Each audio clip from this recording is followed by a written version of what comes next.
Joshua chapter 9. The kings west of the Jordan River heard about Joshua's victories, and so they got together and decided to attack Joshua and Israel. These kings were from the hill country and from the foothills to the west, as well as from the Mediterranean seacoast as far north as the Lebanon mountains. Some of them were Hittites, others were Amorites or Canaanites, and still others were Perizzites, Hivites, or Jebusites. The people of Gibeon had also heard what Joshua had done to Jericho and Ai. So they decided that some of their men should pretend to be messengers to Israel from a faraway country. The men put worn-out bags on their donkeys and found some old wineskins that had cracked and had been sewn back together. Their sandals were old and patched, and their clothes were worn out. They even took along some dry and crumbly bread. Then they went to the Israelite camp at Gilgal, where they said to Joshua and the men of Israel, "We have come from a country that is far from here. Please make a peace treaty with us." The Israelites replied, "But maybe you really live near us. We can't make a peace treaty with you if you live nearby." The Gibeonites said, "If you make a peace treaty with us, we will be your servants."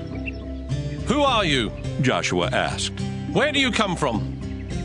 They answered, "We are your servants, and we live far from here. We came because the Lord your God is so famous.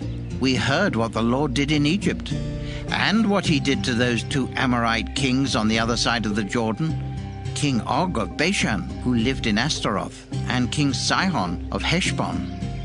Our leaders and everyone who lives in our country told us to meet with you and tell you that all of us are your servants.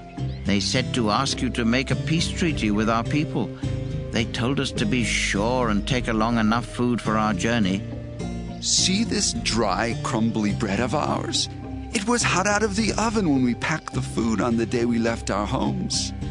These cracked wineskins were new when we filled them, and our clothes and sandals are worn out because we have traveled so far. The Israelites tried some of the food, but they did not ask the Lord if he wanted them to make a treaty.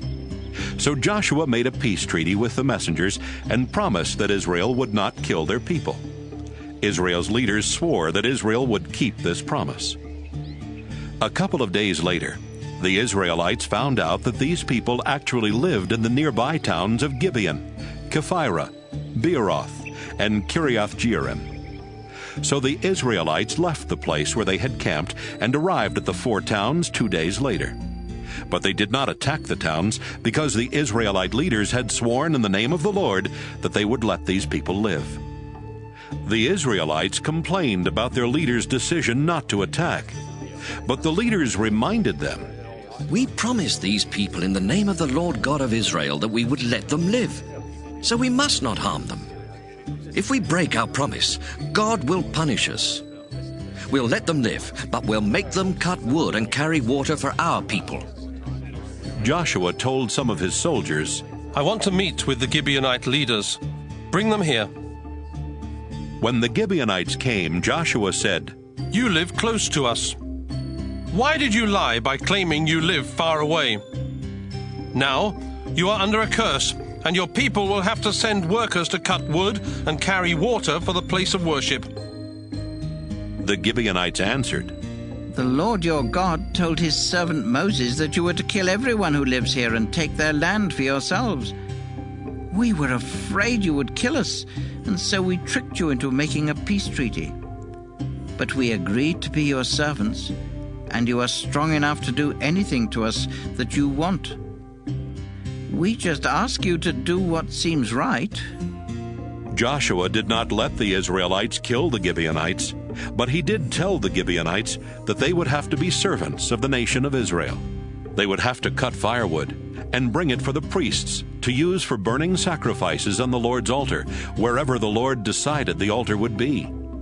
The Gibeonites would also have to carry water for the priests, and that is still the work of the Gibeonites.